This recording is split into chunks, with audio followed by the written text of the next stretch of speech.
that will make your life easier. Visit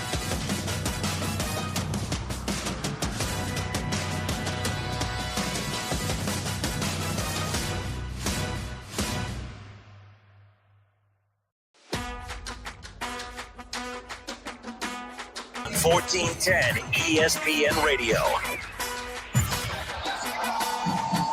You want hot takes? No, I'm not going to apologize to Ryan Day. Everything we said about Ryan Day up into the playoffs was true.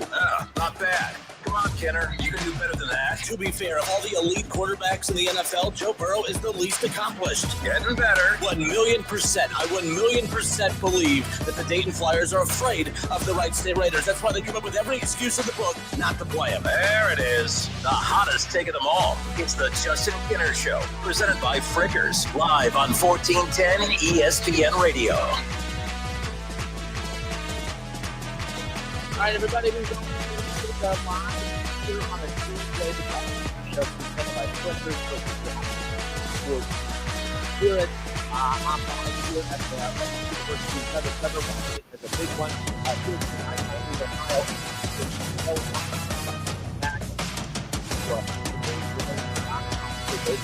Those folks are focused, of course, on their conference schedules, which is, it's crazy that we're wrapping up on this. But Jaaron Simmons, who played at Alter's all-time leading scorer, he's now an assistant coach for the Wright State Raiders. He's going to come on with us here in about 20 minutes to go, 25 minutes to go. Looking forward to catching up with him ahead of the Raiders. We got tickets all day yesterday. We have the emails with everybody looking for sending up those tickets up here. Right?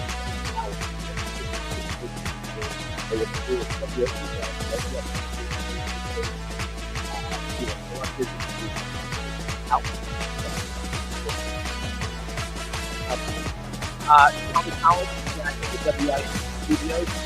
Of course, if you want to call it the show, you can there.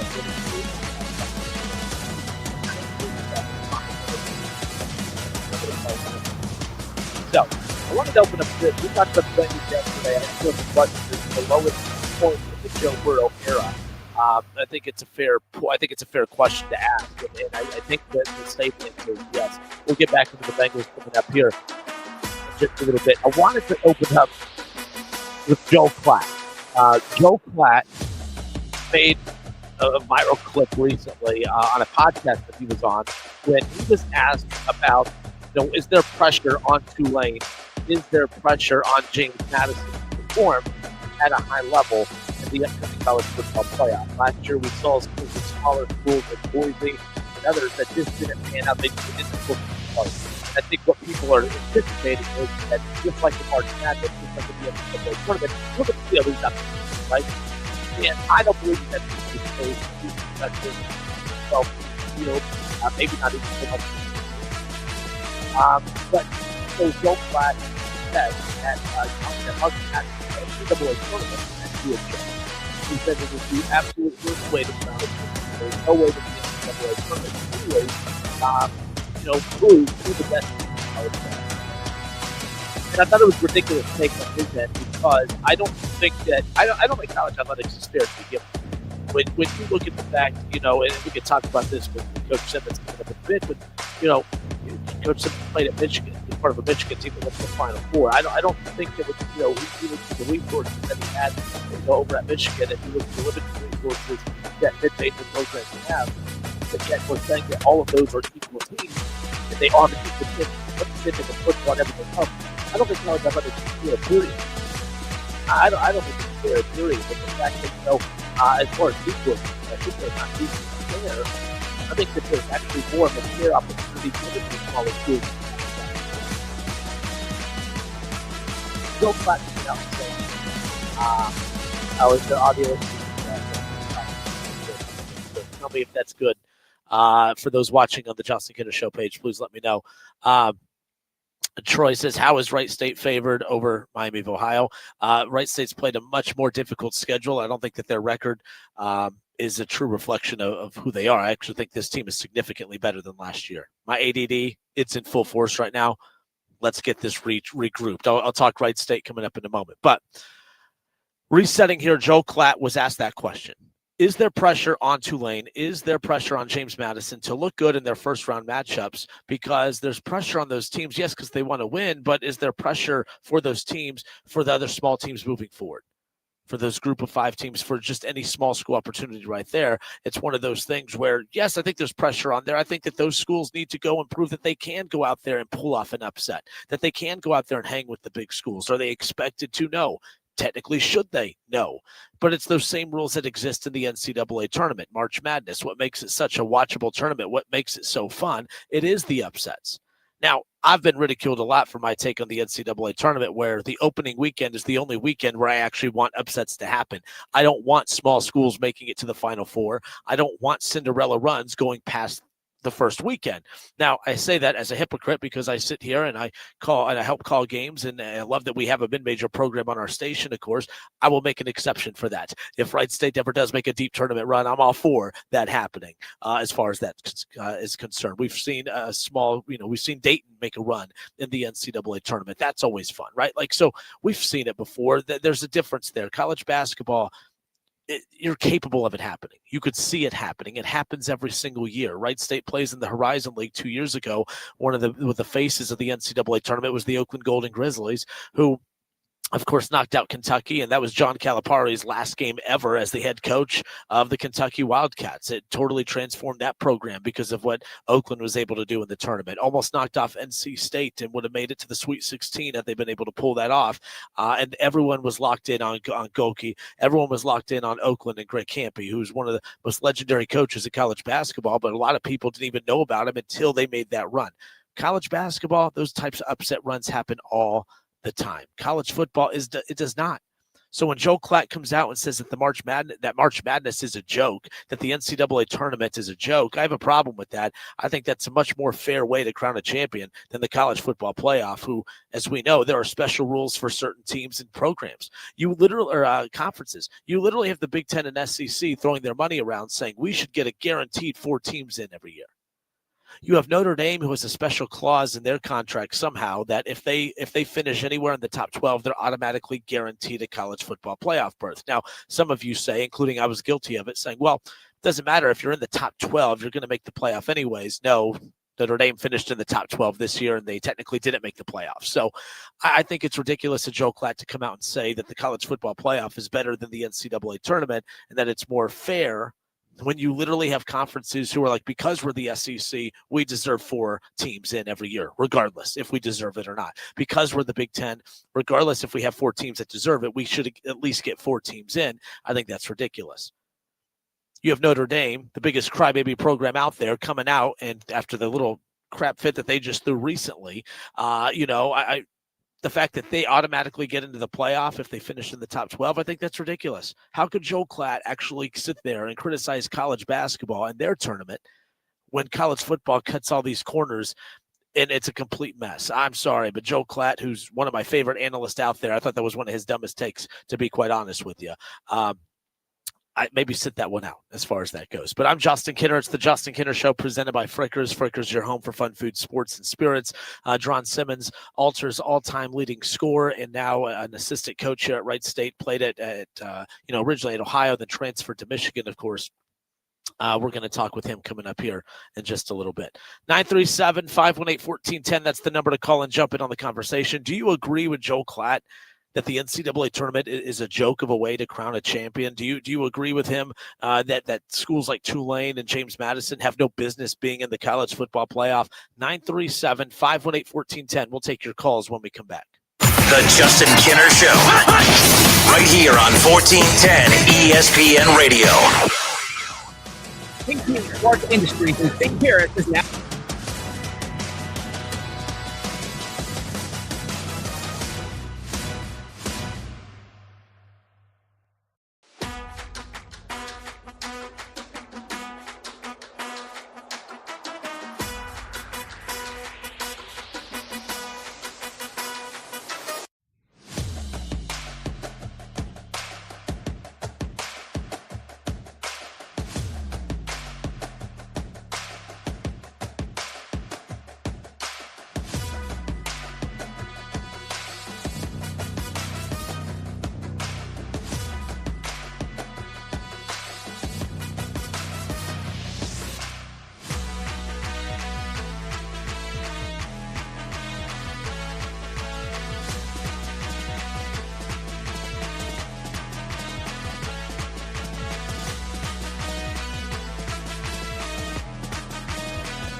QC Kinetics, healing is within reach. Schedule your free consultation today. For treatments, call QC Kinetics 937-936-0325.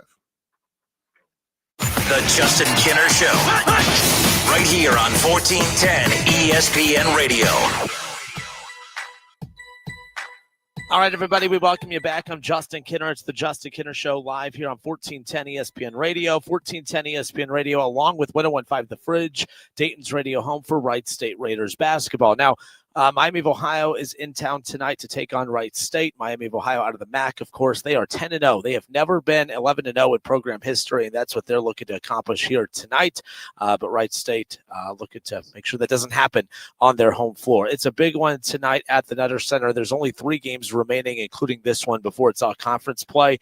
A couple games remaining for Miami of Ohio as well. So there's a lot on the line tonight. Miami of Ohio looking to make it through their non-con unscathed, but they got to get through a tough Wright State team here tonight. And someone was asking about, they were kind of surprised that Wright State was favored in this one. And I think people, you look at Wright State's record and you think, oh, this team, they've lost, 4 or 5 times already in the first month and a half of the season. And they're kind of letting that kind of get in front of them a little bit. Look, bottom line is Wright State, and we talked about it with Coach Sargent on yesterday's show, the way that they approach scheduling is trying to do their best to put them in position to prepare themselves for the type of teams you're going to play in conference. And you schedule even teams that are probably slightly above the level of which you're going to play in conference. And that's what Wright State has done to this point. Miami of Ohio is 10-0. Wright State's favored in tonight's matchup. However, for those of you who care about that sort of thing, but that does have people's attention as far as that goes. So we'll see. It's going to be a good atmosphere here tonight at the Nutter Center. Wright State, again, they have Miami of Ohio tonight, 2 games after that in the non-con, and then it's all Horizon League play. After they're done with Miami tonight, they'll have Eastern Michigan coming up, and then this is the second. This is the second to last one. They'll wrap it up next Monday against Eastern Michigan. And then it's all Horizon League play from there. So next Monday night right here at the Nutter Center as far as that goes. Appreciate everyone that has reached out. We've gotten tickets out to as many of you as we can. Right now, continue to check your email. If we have told you that you are getting tickets, you will be getting those within the next hour for tonight's game. That's a 7 o'clock tip-off, and we'll have it for you right here on 1410 ESPN Radio. One of the assistant coaches for the Raiders, Jaaron Simmons, who played at Alter. He's the Alter Knights all-time leading scorer. He's going to hang out with us coming up here in a bit. He's an assistant for Wright State. He played originally for the Ohio Bobcats, then went to Michigan, was a part of their Final Four run team, and now he's coaching here with Clint Sargent and his staff. So I'm excited to catch up with him coming up here around the corner. Okay, before we get to him coming up in about 12 minutes, Joe Klatt made a lot of attention recently because he took a shot. He said that, it's his hottest take he's ever had. It's the hottest take he's ever had, that he believes that the NCAA tournament is a joke from college basketball, defending college football. Now, there's 2 sides to his take. One I agreed with, one I did not. One of the sides to his take was that James Madison, he doesn't want them in the college football playoff. Doesn't want Tulane in there. He wants the 12 best teams. And I agree with him 100% on that. I don't want Tulane in this playoff. I don't want James Madison. I have no interest in the Cinderella storyline in college football. And here's why. The NCAA tournament is fun because of the Cinderella stories. And some people will say because those Cinderella stories, they get an opportunity to play out. I don't think college basketball, I don't think football and basketball are the same. How many of you truly believe that there will ever be an upset in the college football playoff to that ilk? James Madison getting a win in the college football playoff, I don't think that's going to happen. You could say it's an elitist mindset. I just don't. I don't think the sport's one sport. It's a sport of physics. I don't see that happening. I don't see James Madison pulling off a win or Tulane or anything like that. That's not going to happen. So the one reason I'm for obviously the mid-majors and the smaller schools being in the NCAA tournament is because we've seen it happen. It happens every year. It is what makes the tournament go. But college football is different. I don't want Tulane and Ohio State in the national championship game. Hell, 2 years ago or whenever it was, I didn't want TCU in the national championship game. Washington, who's a big school, they made it to the national championship game, and I didn't like that either. I mean, I'm going to be honest, the fan in me, that wasn't a brand. So many of you try to do this, we got to go for the little guy of college football, but yet if they were playing in your own backyard, you wouldn't even go.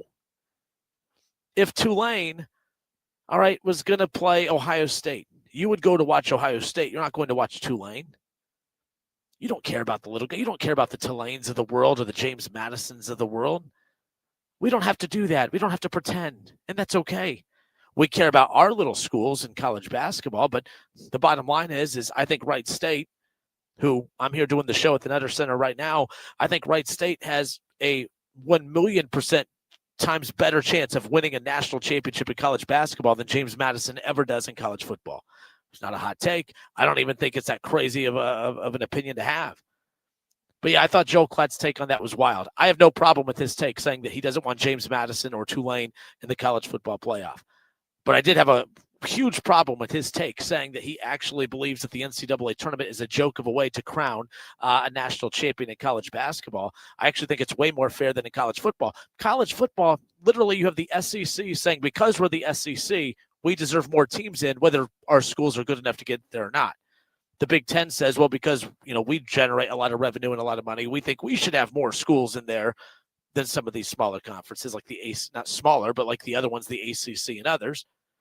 Notre Dame, it just came out that they have a special clause in agreement that if they finish in the top 12, regardless, they're going to be in the college football playoff. No other program has that clause in their contract, but Notre Dame does. But Joel Klatt's going to sit here and preach that the NCAA tournament is a joke of a tournament and it's not the fairest way to figure out who the best team in college basketball is. That doesn't make sense to me. I don't know how you can have that take and sit there and turn around and talk about how great the college football playoff is. I think two things could be true: the upsets and the Cinderella runs that exist in college basketball make that NCAA tournament. Cinderella runs, if you're looking for that in college football, that ain't going to happen. It ain't going to happen. So at least in my, and maybe I'm wrong. 937-518-1410. If you believe that there could be upsets in the college football playoff, I'd love to hear from you. I just don't see that being the case. We're live here again at the Nutter Center right now. They told me that they're going to be testing out the lights, so that's what's going on right now. But Troy, Troy's on the Justin Kinder Show Facebook page. He says at least JMU has a ticket to the playoffs, not like in the past with 4 teams. But yeah, it's easier to win in basketball than football. And you're right, they have a ticket, but I think, Troy, that's some of the people who are questioning, whether they should even have that ticket. Why are we giving that ticket to them to be in the NCAA or in the college football playoff to begin with? I think that's what people are questioning right now, and I'm with them on that. Because honestly, Notre Dame is better than JMU. Notre Dame is better than Tulane. So the playoff at this point, like how can we sit there and say that, oh yeah, it has the 12 best teams in it? It does not. It does not. I'm Justin Kinner. It's the Justin Kinner Show presented by Frickers. Frickers, your home for fun, food, sports, and spirits.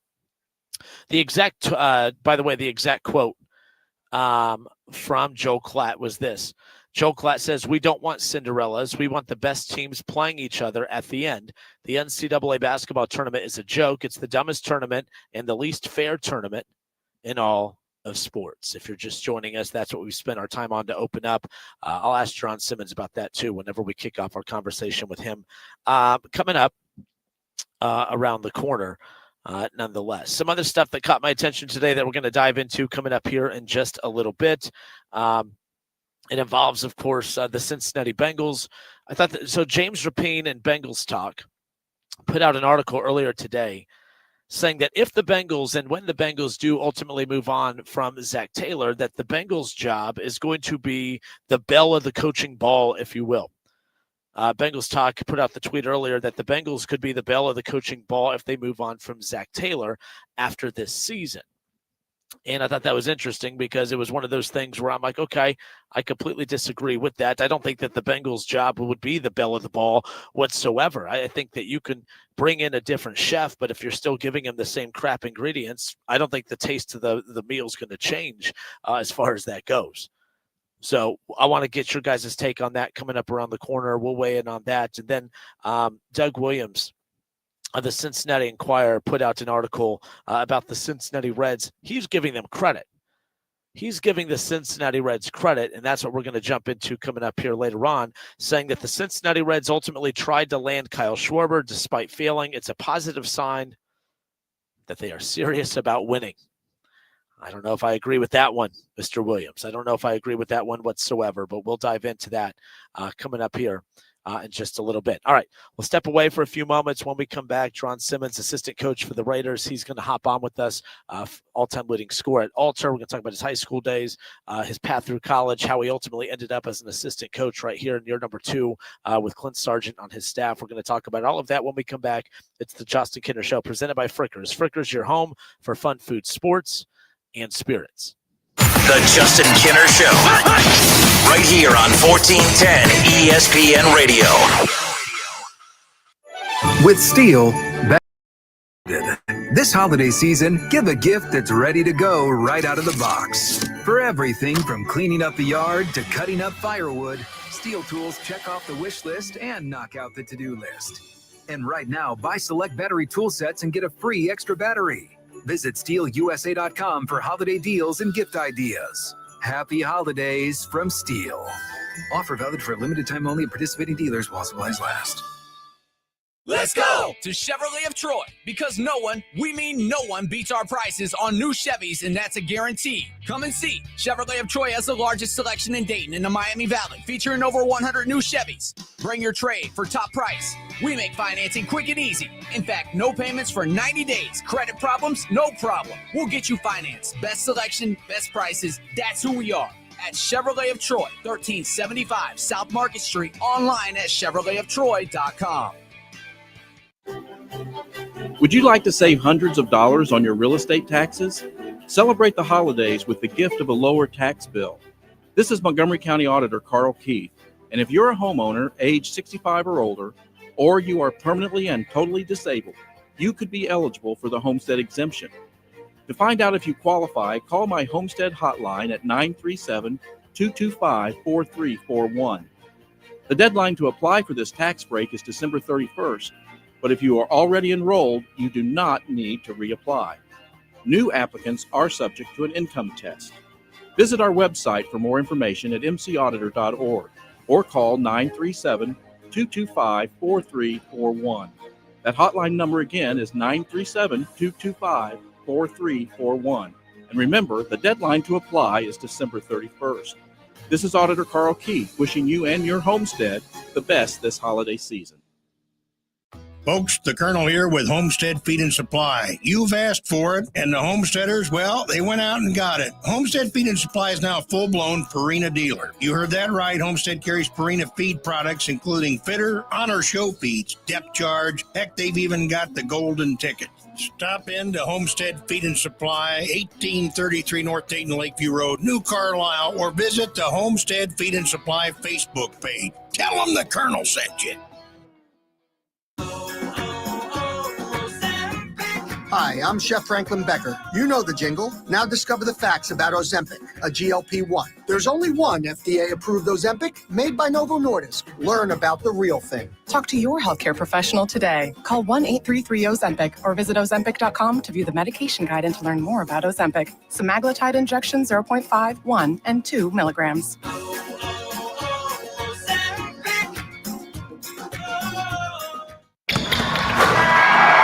When you think of the most exciting team in Dayton, it's okay if you don't think of the doctors and therapists at Premier Health.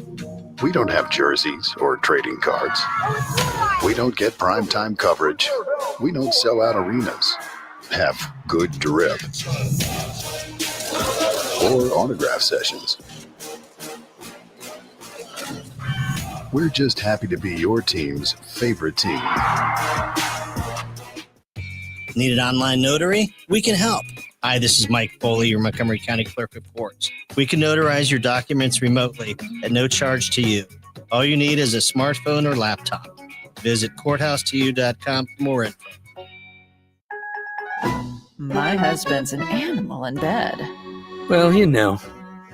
Not in the fun way. Think warthog. With a chainsaw. Snoring and sleep apnea affect over 90 million people, and 1 out of 4 couples sleep in separate rooms. Advent can help. We've been your one-stop solution for nasal congestion, snoring, and sleep apnea for over 20 years. Unlike many other practices, we focus exclusively on these conditions, so you get comprehensive care under one roof. Advent's unique approach can help you breathe and sleep better, and many avoid a CPAP. Plus, most insurance is accepted for our effective 20-minute in-office treatments. Hey, the only animal you want in your bed is your dog. Advent. Sleep better. Sleep together. Learn how you can improve your life at adventknows.com. If you need new roofing, siding or gutters, skylights or patio enclosures, if you're a homeowner or business and need someone you can trust, don't take a chance. Enhance with Lance. Lance Roofing and Siding has been satisfying customers since 1993 and hold an A+ rating with the Better Business Bureau. See Lance Roofing and Siding at their new location at 6903 Dayton Springfield Road in Enon. Call for a free estimate at 864-2722. That's 864-2722. Online at lanceroofing.com. Cashback is not available on gas in New Jersey and Wisconsin. $5,000. That's the average amount of money people in the U.S. are now spending on gas in a year. $5,000. That's crazy. If you drive, you have to download Upside, the free app that gives you cash back every time you get gas. That's right. You can earn real cash back with Upside just by buying the gas you're already buying. You can literally start earning cash back today. I use Upside every time I fill up, and I've already made around $300. You're putting gas in your car anyway. Why not get real cash back? If you like free money, download Upside. I'm saving the cash I earn from using Upside to help pay for a vacation later this year. Download the free Upside app now to earn cash back every time you buy gas. Use promo code PIPE to get an extra 25 cents per gallon on your first tank. You can cash out anytime right to your bank, PayPal, or a gift card for Amazon and other brands. Just download the free Upside app and use promo code PIPE for a 25 cents per gallon bonus on your first tank. That's code PIPE for a 25 cents per gallon bonus. Santa here. I used to shop online, but they don't have anything in stock. Now I go to the hobby shop, where I save money by getting fun and exciting gifts in stock from a locally owned small business that beats Amazon. The hobby shop near the Dayton Mall has the latest RC planes by Hobby Zone and the toughest radio control trucks from Arma. Want to go fast? The hobby shop has RC jets in stock from eFlight. Keep your money local. Their shelves are stocked at the hobby shop just north of the Dayton Mall across the street from Lowe's. Call 436-6161.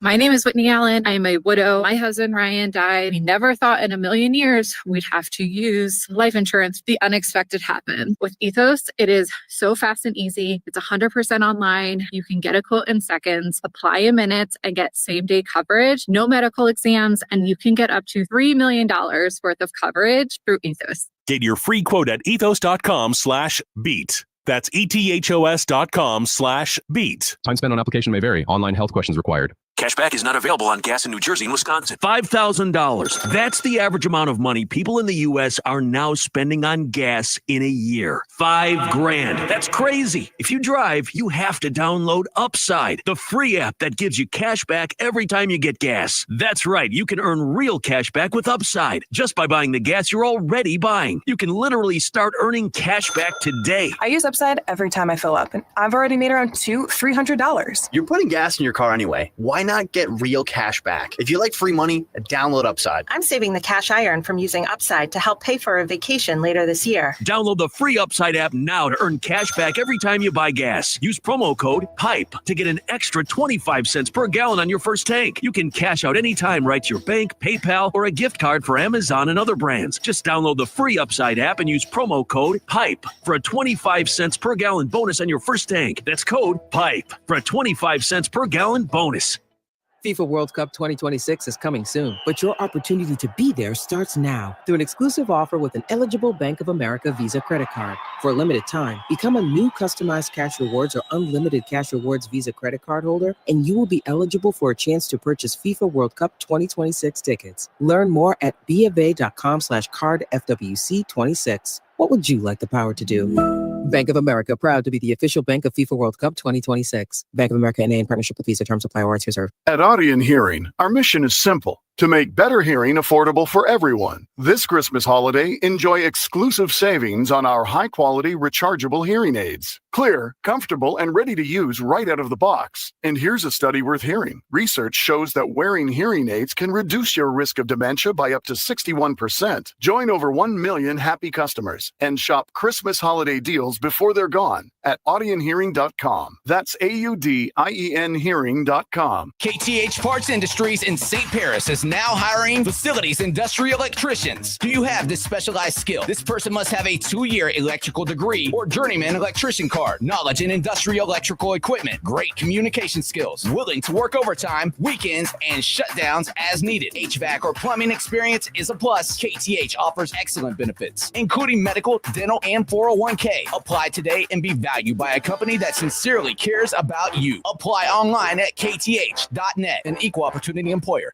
Hey everybody, it's Stephen A. Smith, and everyone knows my feelings on Cowboys fans. But really, Justin Kenner, you're a Cowboys fan and a Browns fan? Good Lord have mercy. I don't know what the hell to do with y'all. I really don't. It's the Justin Kenner Show on 1410 ESPN Radio.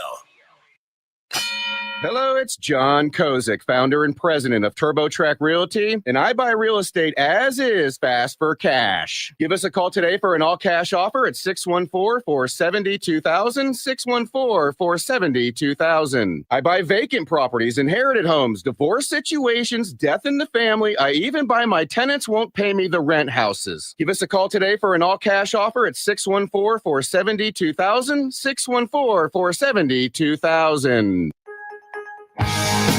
Without an Advent clinic nearby, people suffering needlessly from chronic nasal congestion and sinus infections would be stuck with either Band-Aid or sledgehammer solutions.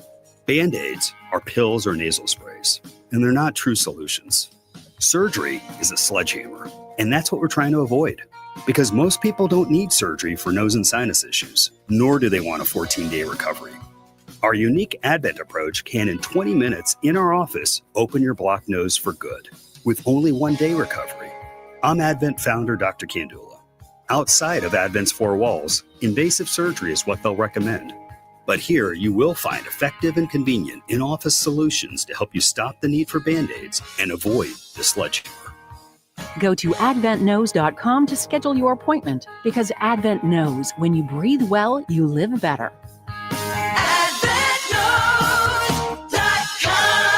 Most insurance accepted. CVS Health supports people in the moments that matter, from picking up a prescription to connecting care. With nearly 5 million daily interactions and serving 185 million consumers and 1.5 million healthcare professionals, CVS Health holds a trusted place in healthcare. By simplifying care and improving health, we're helping people get the care they need. Learn more at cvshealth.com/investorday. Hey everybody, it's Stephen A. Smith, and everyone knows my feelings on Cowboys fans. But really, Justin Kenner, you're a Cowboys fan and a Browns fan? Good Lord have mercy. I don't know what the hell to do with y'all. I really don't. It's the Justin Kenner Show on 1410 ESPN Radio.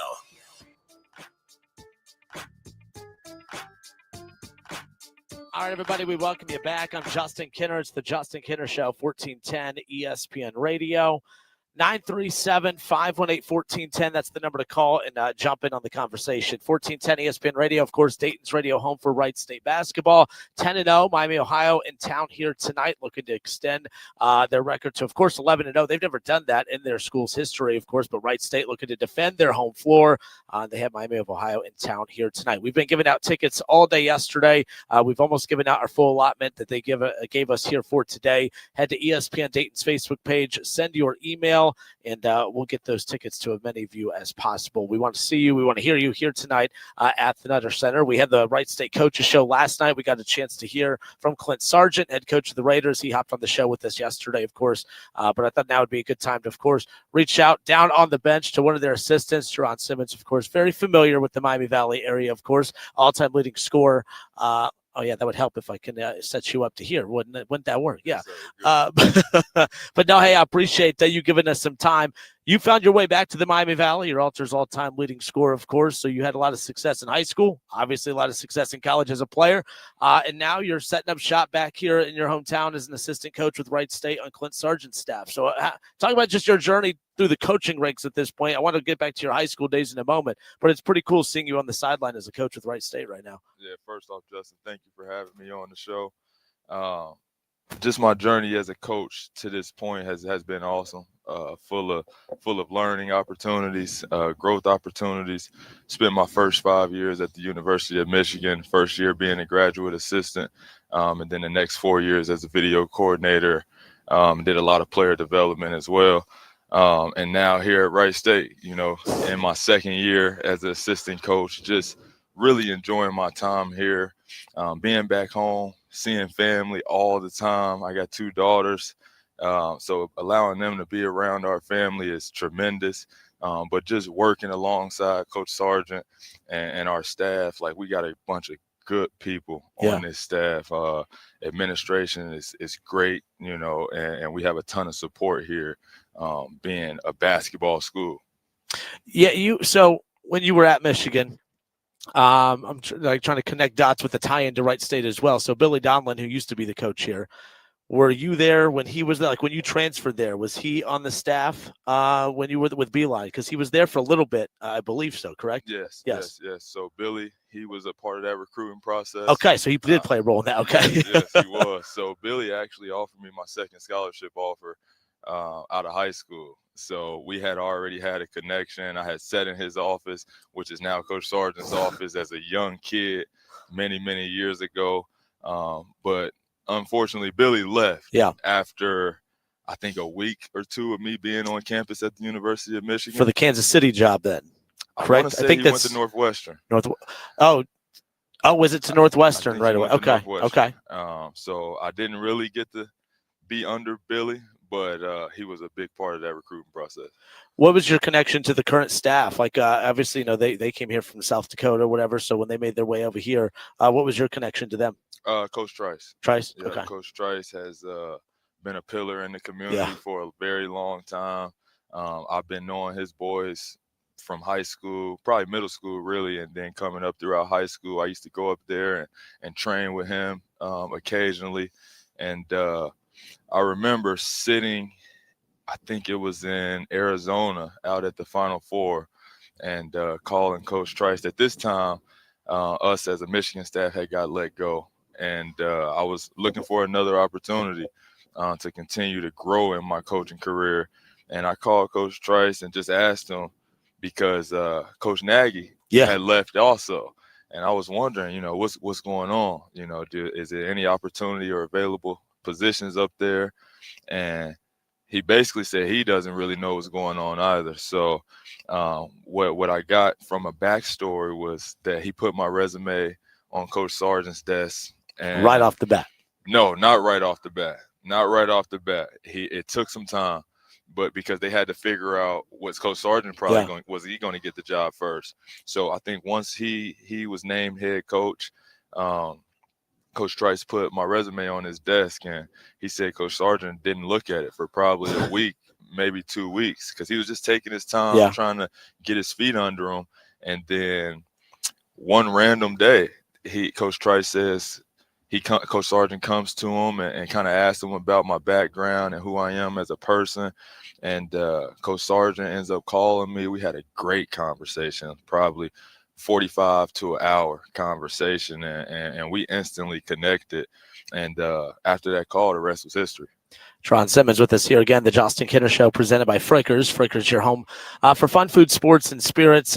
Coming up later on tonight, Wright State welcomes in Miami of Ohio. Miami of Ohio undefeated on the season. It's kind of crazy that, Miami of Ohio, Wright State wrapping up non-con, and it's all Horizon League and MAC play for both schools. Obviously there's one more non-con after tonight, but we're at this point of the season. Of course, I mean, as a coaching staff, are you guys just ready to get out of the non-con and just get into conference only? Or, what's that like at this point with the holidays coming up? You've played hard for a month and a half, 2 months now. Where are you guys at mentally right now with this schedule? Really just taking it one game at a time.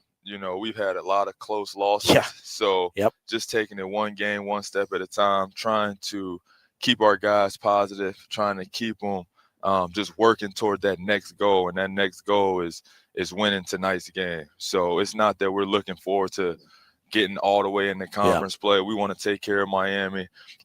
We got Eastern Michigan coming up. So conference play will come when it's conference time, but right now we focus one step at a time.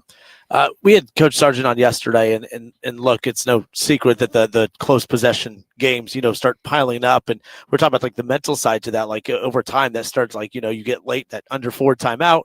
Oh man, a turnover or a missed easy shot, maybe a missed free throw. Like, how do you guys as a staff? And I talked about this yesterday with him, but like you have to jump on that mentally with these guys, right? Just to not let that snowball, because I'm sure it starts to bleed into the psyche of the players as well, where it's like it's almost something you're battling from a mental standpoint at a certain point. Yeah, but we put an emphasis on those things, but it's just about the discipline in those last 4 minutes, and it's not just those last 4 minutes that wins or loses you the game. There's numerous possessions throughout the game where we may have not executed a specific thing in our game plan 1 or 2 times that they get to the free throw line, and that was an opportunity that we could have avoided.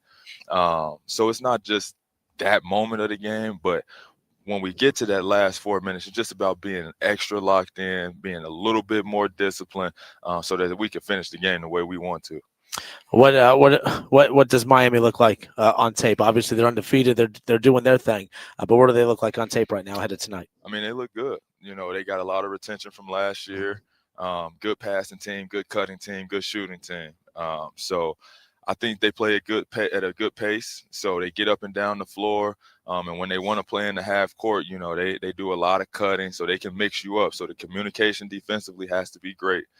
We got to get out to those shooters. We got to put ball pressure on them. We got to make them feel uncomfortable. But they're 10-0 for a reason, and we respect their program a lot. But we're here to try to give them that first loss.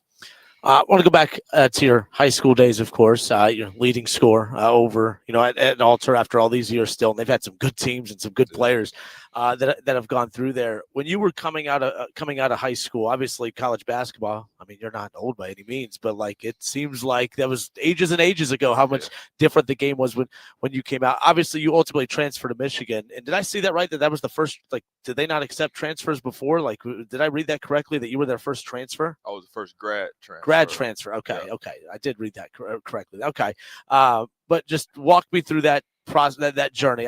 We've had Norris on before, Chris Wright, a lot of local legends in the area that all their stories, all of them are different. Norris's story is one of my favorite ones just because everyone overlooked that kid. And then he goes on to, he's lobbing it up to LeBron and doing his thing in the NBA, winning championships. But, Chris ultimately wanted to go to Kentucky, commits to UD, and then gets the call from Tubby afterwards, say, "Hey, we want you." And he's like, I can't back out of my hometown. Sure. So like, I love that story too. So there's all these great stories coming out to whatever, but like yours is another one where you go to the smaller school first, and then you end up as a grad transfer at Michigan. You get that Final Four. You got to kind of taste it all, playing at the mid-major level, playing at the high-major level, experiencing a Final Four, playing for a legendary coach in Beeline. I mean, you've kind of checked off a lot of those boxes. Yeah, it's been a hell of a journey. Yeah, a beautiful journey, and I just appreciate all the support that I've had to this point. So coming out of high school, I went to the University of Houston first. Okay. Played at the University of Houston. And, that's quite a ways away from home. I'm from Texas. Yeah, that's a little bit away. Yeah. That's a little bit away. Yeah, so I did that my freshman year. Had a good season as a freshman. Had actually my best game versus UConn the year they won the national title with Shabazz Napier and Ryan Boatwright. So that welcome to college basketball was real. Yeah. Playing against those guys. But transferred closer to home, went to Ohio University, had a great couple years there under Saul Phillips. And then transferred to the University of Michigan and played for Hall of Fame coach and John Beeline. Was fortunate enough to go to a national championship, play Villanova, who was scorching hot that night. And it's just been a great ride, being able to make it to the NCAA tournament for one, and then play in a national title game was, it's a feeling that you can't describe. Yeah, and that's why, like, I just love the fact that you're back. You're here at Wright State, and Chris is back. Norris has been back. I mean, he just doesn't know what retirement is. He just keeps going down. He keeps going back out. Daquan still in the area. But that's what I love about your career is just the overlap too. I mean, great local star in high school, and then still coming back after that great run, in your collegiate level run as well. But that's what makes this so unique. How many times do you run into a lot of your former teammates in high school? Coach and staff, that and the other. Coach and staff, absolutely. Coach Coulter, He's the head coach over at Yeah. Alta right now, so he'll come to practice every now and then here to check us out. Obviously, I go over there to check them out whenever I get a chance to recruit. Coach Petroselli, he's Legend. still around. Yeah. Man, you Legend. talk about a legend. Well, I'll tell you a story real quick. So I didn't know when I first moved here, I was at a local Burger King. I just went to go get lunch, and I sat down. There's a gentleman there reading the newspaper, and he saw I had a Wright State thing on, so he's talking to me about basketball. We talked basketball for a good 30, 40 minutes. I didn't really say, who are you? We just shook hands when we started talking. I had my lunch. He's drinking his coffee, reading the paper. It was Petroselli. I sat with him we talked basketball for probably about 2 hours that entire afternoon. But yeah, once I realized who it was, then I just picked his brain the whole time. But that was one of the coolest experiences that day. Yeah, he's a legend, man. And I haven't seen him in a while, but I hope to go see him here soon. Very cool. Very cool. Again, you got it. If you're just joining us, the Justin Kinner Show presented by Frickers. Frickers, your home for fun, food, sports, and spirits. Jaaron Simmons with us, giving us some time ahead of the Raiders matchup with Miami of Ohio coming up later on tonight. Again, still giving out tickets. I'll tell you how you can win those coming up here at the top of the hour. So this may sound like a dumb question, how you like it, but of course you like coaching. But how is this experience compared to your journey along the way now? Like, what's your, daily responsibilities, of course, and, helping prepare this team for every game coming up? Daily responsibilities, it's all hands on deck here. Yeah. So coming from a high major school at Michigan where everybody kind of has their role, their responsibility. It's the same way here, but we have a smaller staff. So everybody is a part of everything, So it's all hands on deck, from practice prep to extra work with the players, to scouting and preparing for games, to checking on the guys academically, checking on their well-being off the floor. It's all hands on deck. So it's not really one area I can point to say this is my job every single day, but all those areas that I just named, Coach Sargent makes us all responsible for all areas. How tough is it? And again, I know, I'm sure it's annoying constantly hearing about the portal and NIL. I don't care about the NIL side, but the portal always fascinates me, just because you have to reset locker room dynamics almost every year. There's always new players coming in. It used to just be the high schoolers, coming in, a grad transfer, as you talked about. But think about your career when you played. How tough would that be to constantly, we talk about coaches having to relearn a team every year, constantly having to fish in the transfer portal. But think about, it from a player's perspective, the dynamics of getting along with your teammates, and having to reset that every single year. How tough is it for these guys who, again, they're all transferring, coaches leave constantly, players leaving constantly? How tough does that make it when you're trying to, again, team chemistry, to get everyone on an equal level like that? I think it makes it tough as a whole, countrywide. Yeah. But here, I think Coach Sargent does a great job of looking at the character. Yeah. The character of the guys that we bring in, and meshing those guys with the personalities that we already have a part of the program.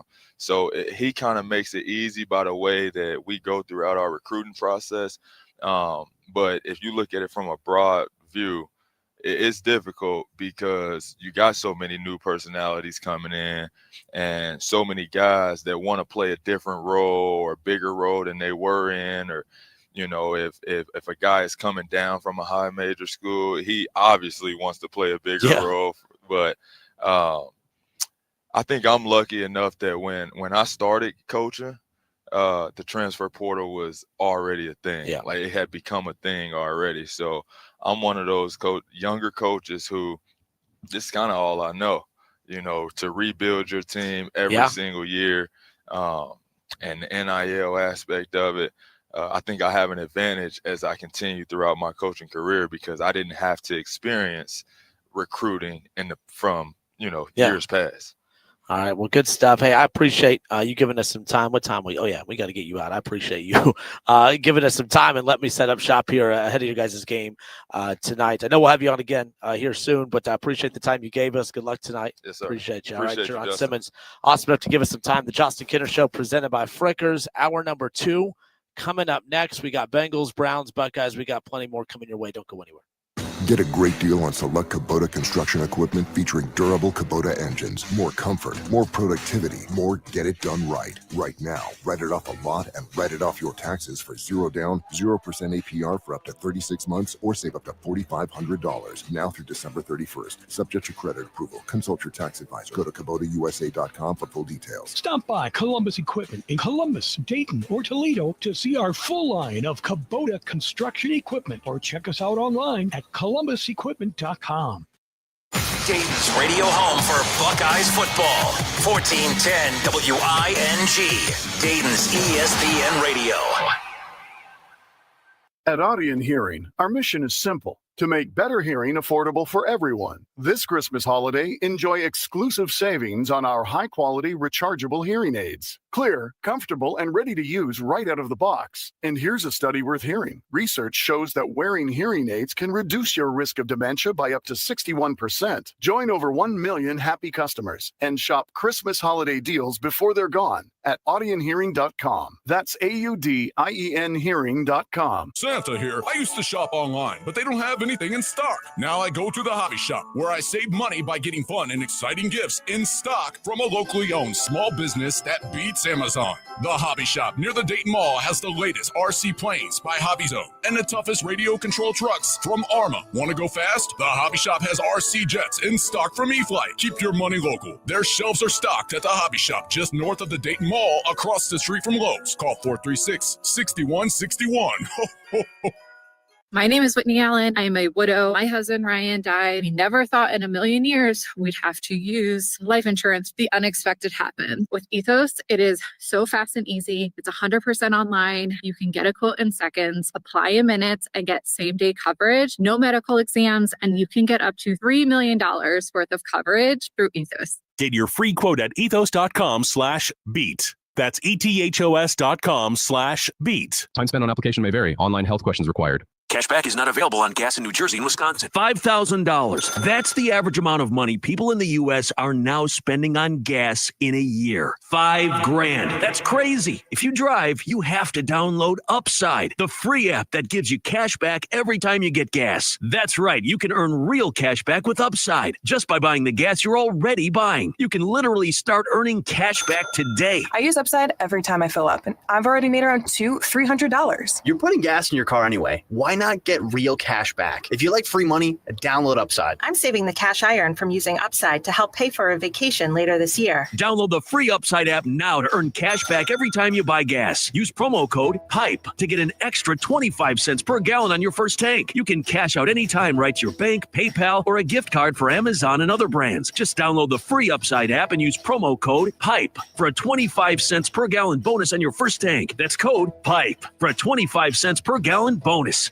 KTH Parts Industries in St. Paris is now hiring facilities industrial electricians. Do you have this specialized skill? This person must have a 2-year electrical degree or journeyman electrician card, knowledge in industrial electrical equipment, great communication skills, willing to work overtime, weekends, and shutdowns as needed. HVAC or plumbing experience is a plus. KTH offers excellent benefits, including medical, dental, and 401k. Apply today and be valued by a company that sincerely cares about you. Apply online at KTH.net, an equal opportunity employer. The Justin Kinner Show, right here on 1410 ESPN Radio.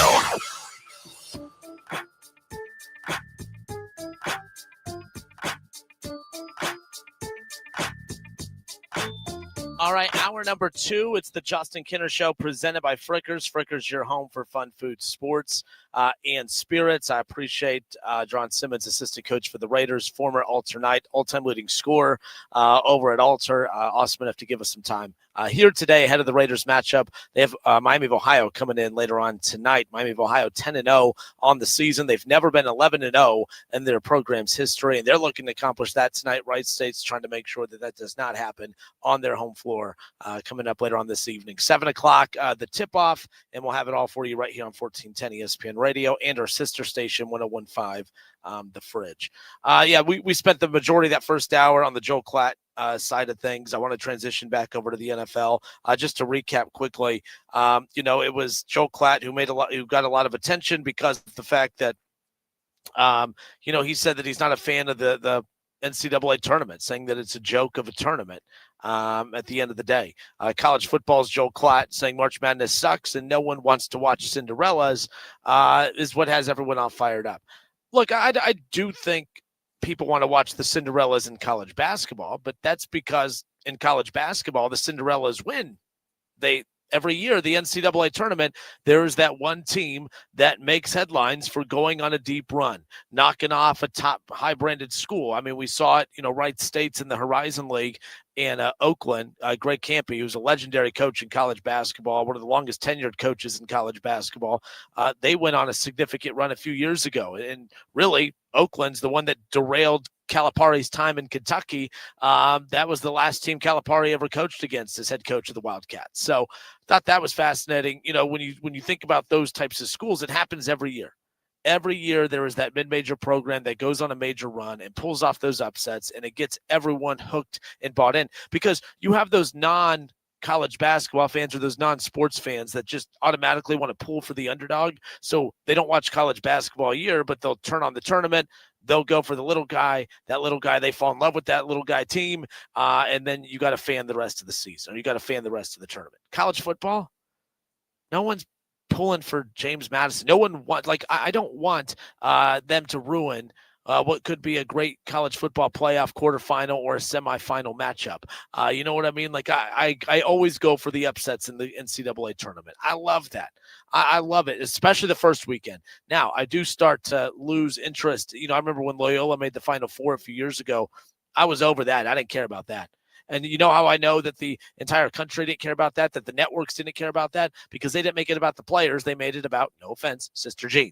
Sister Jean was the MVP of Loyola's NCAA tournament run, and it's because she was the best story. She was the most entertaining story about Loyola that year. Nobody cared about any of the players. Nobody cared about the brand. Nobody cared. Everyone cared about Loyola that first weekend, though, when they pulled off right off the bat. You get to that round of 32, you bounce out of the round of 32. Once I get out of the round of 32, I was no longer pulling for Loyola at that point. I'm like, okay, we got a little Cinderella taste. I want to see the big boys play.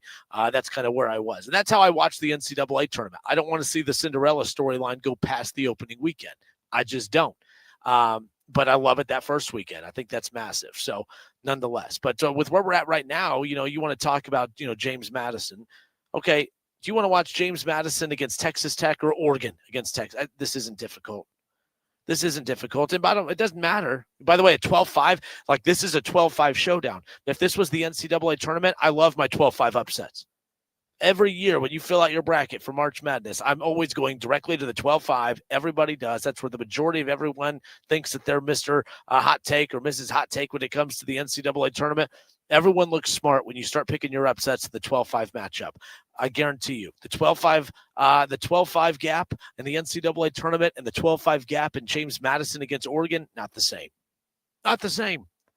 Let's go over to the 11-6. I love the 11-6 upsets in the NCAA tournament.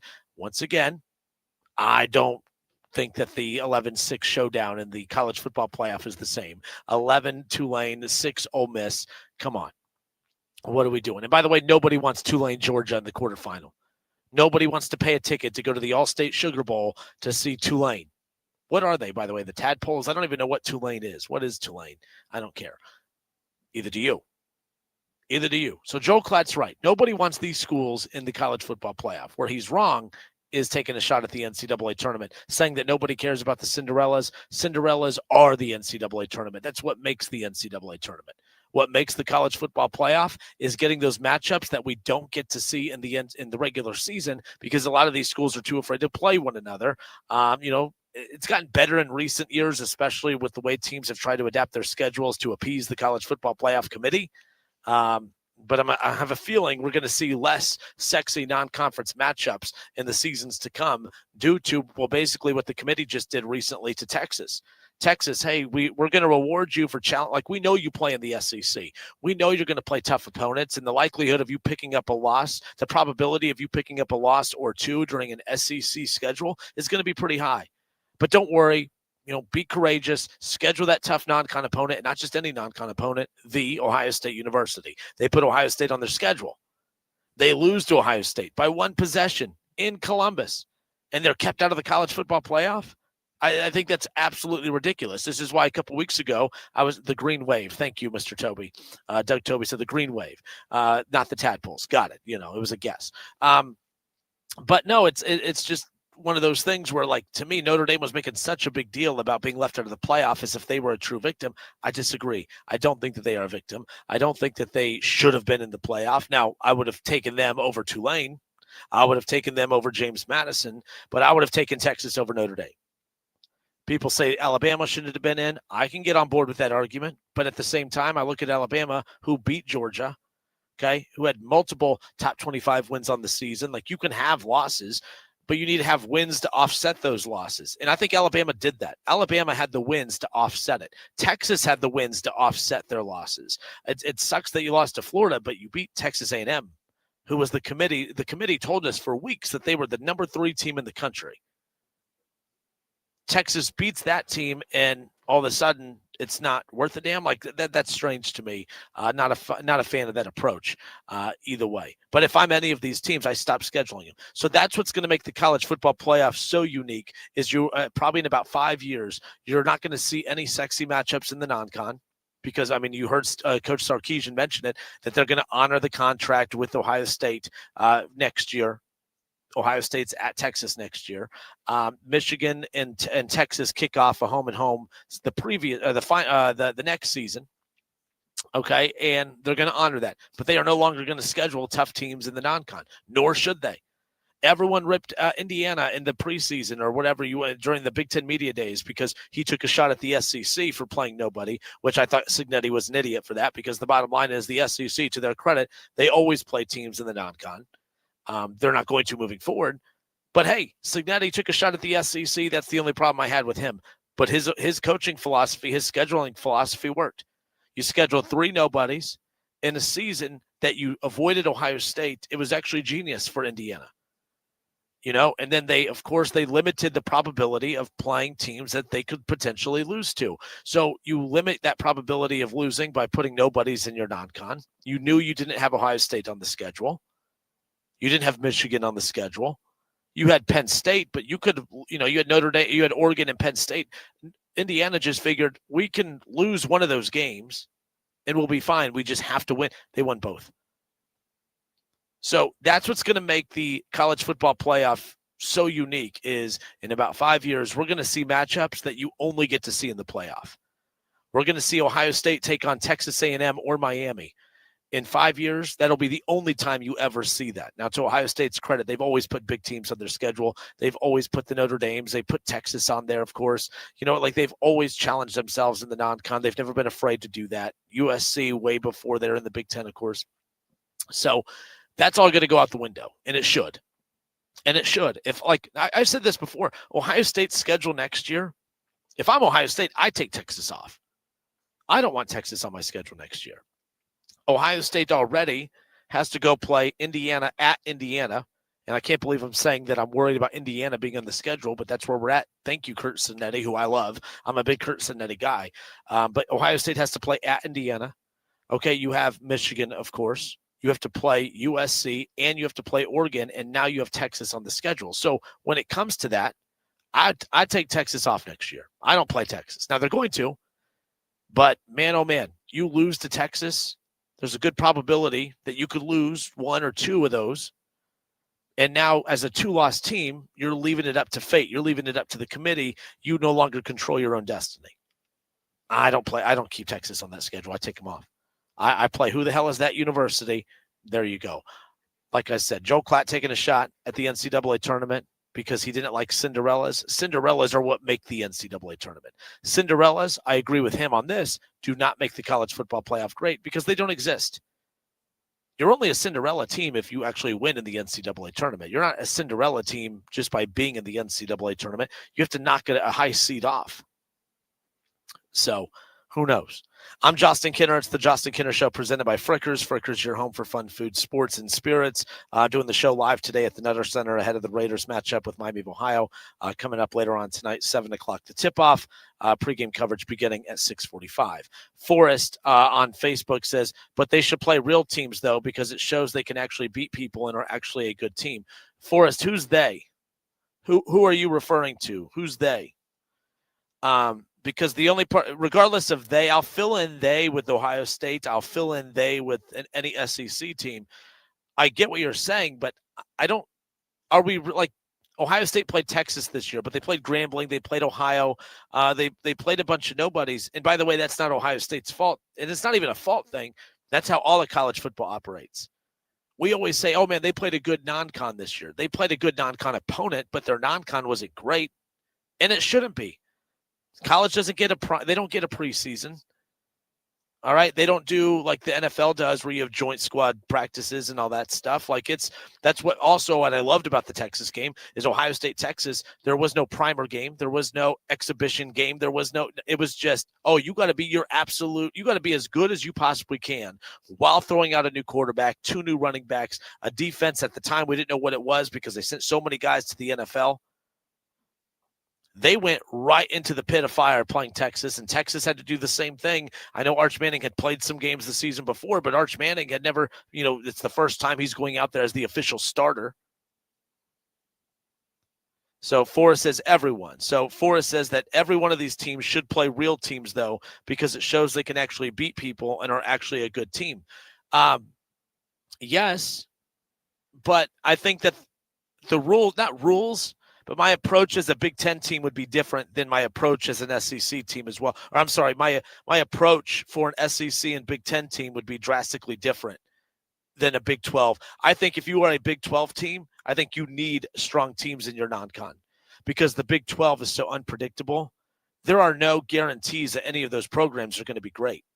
But if you can have a legit opponent in your non-con to get a win over and then dominate your league, even if we say the Big 12 is bad, you've proven you could beat someone in the non-con. Sure, you beat up on some bad teams in your conference, but you're going to get some love because it's a conference. But if I'm Ohio State, I don't play anybody moving forward. You're going to play Oregon, USC, Michigan. I know Penn State's off for a few years, but Indiana's back. Like Indiana's not back. Indiana has arrived. Indiana's a thing. How many true opponents do you have to play? By the way, I would love if every week was that. I've talked to Keith Byers before who said the same thing about, back when he played, he didn't play a weak non-con opponent. It was always a strong non-con opponent and then boom, right into conference play. And I'm fine with that, but let's not act like Iowa and Purdue and programs like that are truly showing you that Ohio State could beat anybody. But do you need to know, do they have to face somebody every week? That'll never happen. But yeah, so Forrest says that every one of these teams should play real teams, though, because it shows they can actually beat people. This is what worked against Notre Dame this year. If Notre Dame would have played 2 nobodies in weeks 1 and 2, and I guess to their credit, they could have put Texas A&M later in the schedule. They could have put Miami later in the schedule, but they put their 2 toughest games weeks 1 and 2. And they played tough in those games. They lost weeks 1 and 2. But in my head, you just proved, okay, you played them tough, but you can't beat good teams. And then, sure, you won 10 straight. You kicked their ass.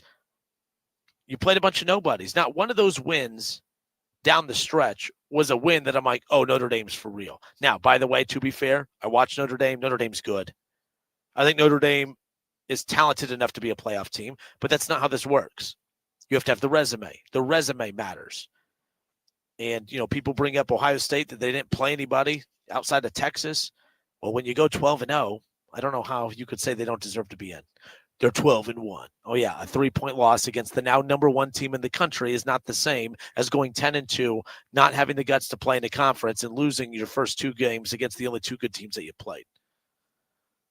So Shaw said, I agree with Klatt's point about the basketball tournament. No one wants the Cinderella after the first weekend. Well, Shaw, me and you are on the same page on that, but you're not wrong. But what you're saying, though, is you agree with Klatt, but that's not even Klatt's point at all. Klatt doesn't want Cinderellas in at all. Klatt doesn't want Cinderellas in at all. I mean, imagine, I remember this city when Dayton made their Elite 8 run, when they made their Cinderella run, this city lost its mind. I promise you, if Wright State ever makes a run like that, this city will lose its mind. That's what these college basketball cities do. They want to be a part of that journey, and that's what makes that journey fun. I promise you, if James Madison was a Dayton local school, I guess we'd be semi-excited about them being in, but it wouldn't be the same energy. It wouldn't be the same thing. Wright State has a better chance at being a Final Four team than James Madison does at ever being a quarterfinal team in college football. I'm Justin Kinner. It's the Justin Kinner Show, presented by Frickers. Frickers, your home for fun food, sports, and spirits. I didn't even mean to spend this much time on this to kick off hour 2, but hey, there you go. By the way, I think, 937-518. Tommy, if you've been texting me, okay. Tommy is back in our studio. If you want to jump in on the call, 937-518-1410. If you want to jump in on the conversation, more than welcome to do so as far as that goes. But yes, as we wrap this up, and we can continue on. If you call in and want to talk about it, we'll continue talking about it. I'm going to switch gears here when we come back. But I'm all for the NCAA tournament Cinderella runs because they happen every year. Every year, this coming up March, there will be a Cinderella team. Maybe it's this Wright State team. Maybe it's this Miami of Ohio team that we're going to see later tonight. We know that there's upsets in the tournament. I don't want James Madison. It's not the same thing in college football. Those upsets aren't happening. Football is a game of physics, baby. Bigger, faster, stronger. College basketball, you're going to go up against teams that are bigger and faster and stronger, but it doesn't matter. All right, if you could put that ball in the hole, you're going to have a good chance at winning. If you could shoot the 3-point shots, the ultimate equalizer. There's a reason, like these upsets. Everyone kept saying, there wasn't a lot of upsets in the NCAA tournament early, but as teams got better at shooting the 3, that was the ultimate equalizer. I mean, and to be fair, when you go look at the majority of these upsets, every one of these upsets in March Madness, I guarantee you, and maybe you can go find one that's going to prove me wrong, but I promise you, I don't think there's probably been one. I don't think there's one upset that has happened, and I'm just going to shrink it down to the last 5 years. You're not going to find me one upset in the NCAA tournament for a double-digit seed that didn't require them hitting 8 or more threes. I promise you.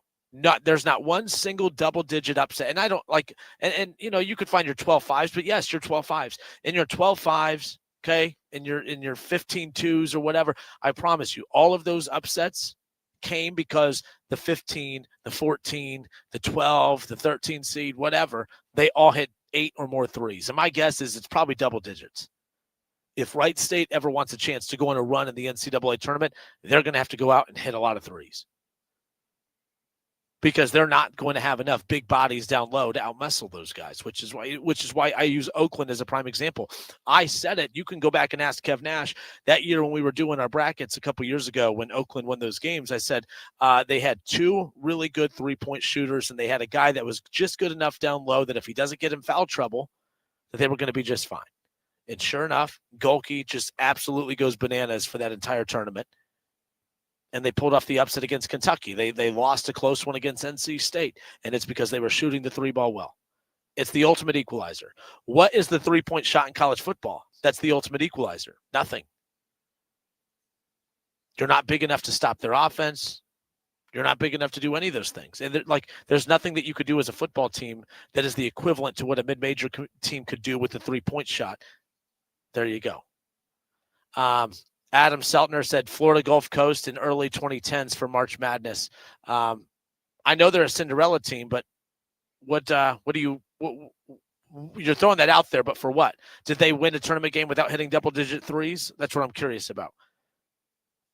But yeah, anyways. All right, I'm Justin Kinner. It's the Justin Kinner Show. We'll be right back. 937-518-1410. More of the Justin Kinner Show next. The Justin Kinner Show. Right here on 1410 ESPN Radio. Cashback is not available on gas in New Jersey and Wisconsin. $5,000. That's the average amount of money people in the U.S. are now spending on gas in a year. $5,000. That's crazy. If you drive, you have to download Upside, the free app that gives you cash back every time you get gas. That's right. You can earn real cash back with Upside just by buying the gas you're already buying. You can literally start earning cash back today. I use Upside every time I fill up, and I've already made around $200-300. You're putting gas in your car anyway. Why not not get real cash back? If you like free money, download Upside. I'm saving the cash I earn from using Upside to help pay for a vacation later this year. Download the free Upside app now to earn cash back every time you buy gas. Use promo code PIPE to get an extra 25 cents per gallon on your first tank. You can cash out anytime right to your bank, PayPal, or a gift card for Amazon and other brands. Just download the free Upside app and use promo code PIPE for a 25 cents per gallon bonus on your first tank. That's code PIPE for a 25 cents per gallon bonus. Hey, I'm Steffi. You may know me from your social feed. I go big for the holidays, so I'm going to Famous Footwear because the best gifts are giving famous. My friends and family are going to love all these styles from Nike, Adidas, Crocs, New Balance, Skechers, and more. With over 800 stores, you're never far from the perfect gift. So make your list and make it famous. Come in today for buy one pair, get one half off at your local Famous Footwear or famous.com. Some exclusions apply. The Justin Kinner Show. Right here on 1410 ESPN Radio.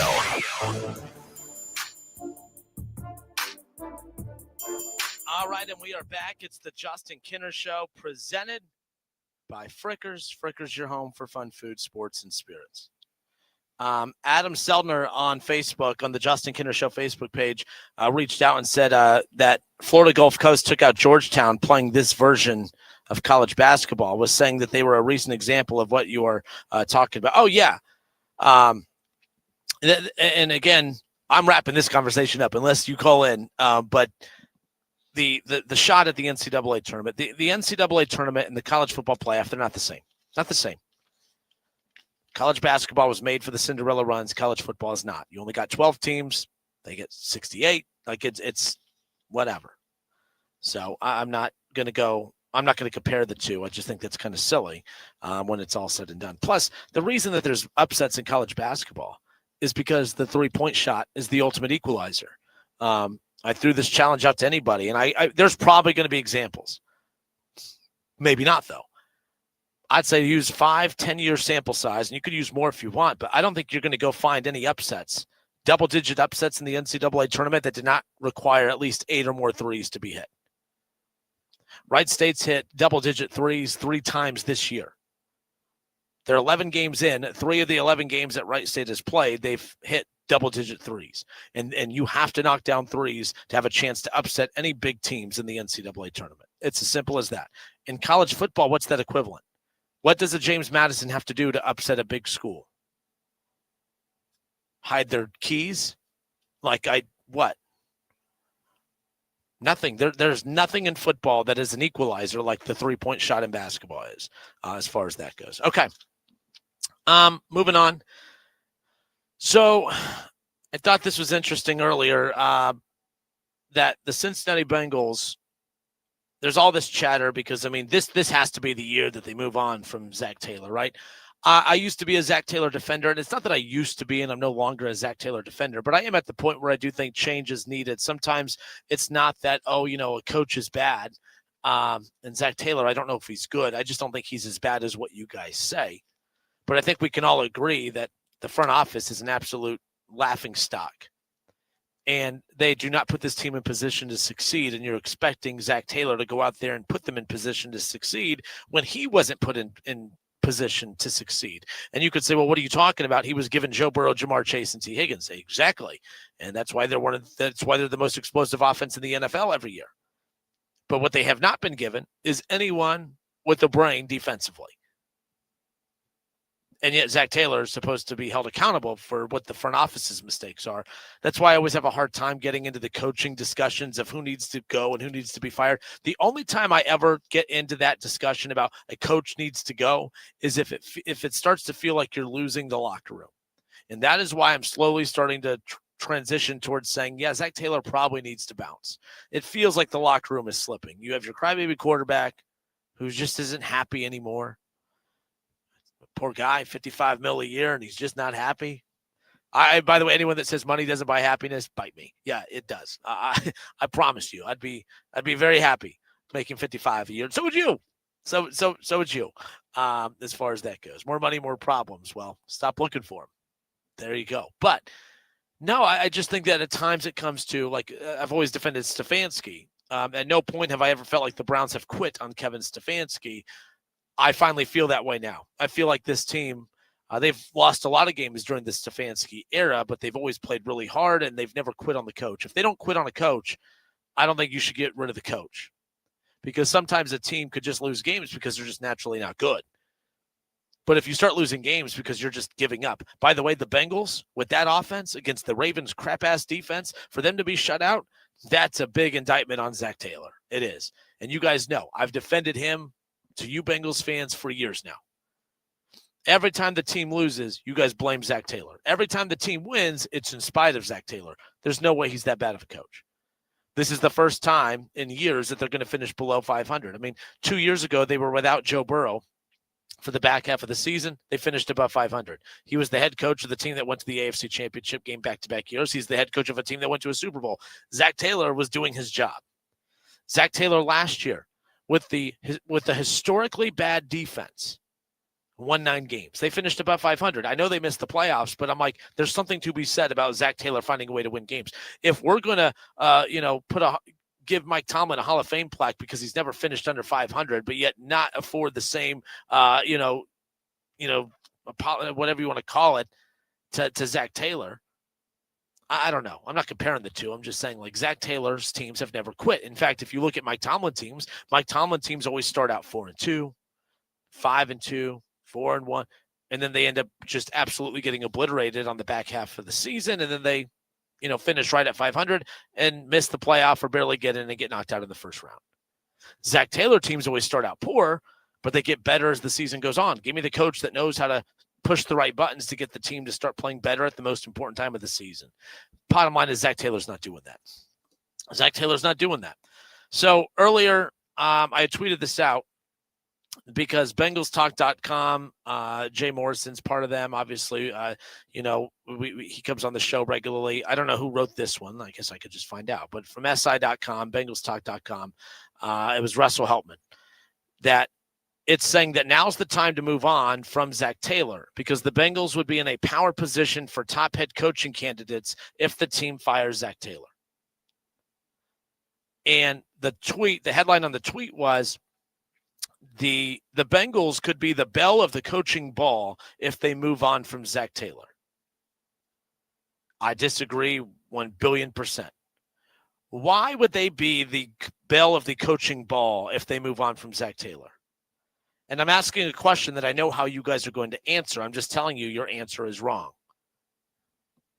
Oh, man, every head coach out there would line up to coach Joe Burrow.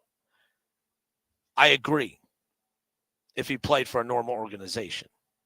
How many coaches are going to want to line up to go play for that ownership? I do not think that top head coaching candidates are going to line up for the Bengals job. They're going to say that, yes, the opportunity to coach Joe Burrow is once in a lifetime, but that front office has neutralized Joe Burrow. This is 3 straight seasons that the Bengals will miss the playoffs during the Joe Burrow era. And we talked about it yesterday. Joe Burrow's been in the league for damn near 6 years now, and he's only made the playoffs twice. Oh, yeah, that's a coaching hotbed of it. Can't wait to go coach a team that misses the playoffs 4 times in 6 years with arguably the most talented quarterback in the NFL.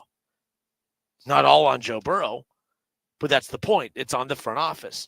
What coach out there is all of a sudden going to erase the deficiencies that exist due to the front office? What head coach would have all of a sudden, which head coach would have made this defense better? And you could say, well, there's a lot of coaches out there, a defensive-minded head coach. Well, the defensive-minded head coach would have to have a defense to play good defense. Like, you know what I mean? Like, that's what I don't understand. You move on from Zac Taylor, you bring in a new head coach, or you elevate Dan Pitcher, the same problems will continue to exist moving forward. Paul Dehner Jr. put out a piece today that was very depressing to all of you. Everybody thought that Zac Taylor had 1 more year left on his contract. Come to find out, he has 2. The Bengals gave him an original 5-year extension after he took the team to the Super Bowl in 2022 when he made it to the AFC Championship game. In 2021, when they made it to the AFC Championship game for the 2nd straight year in 2022, they gave him another 5-year extension. Or another year extension. They just didn't announce that. They didn't announce it. So everyone thought next year would be his last year, that the Bengals would probably move on from him and just have to pay him for 1 year next year.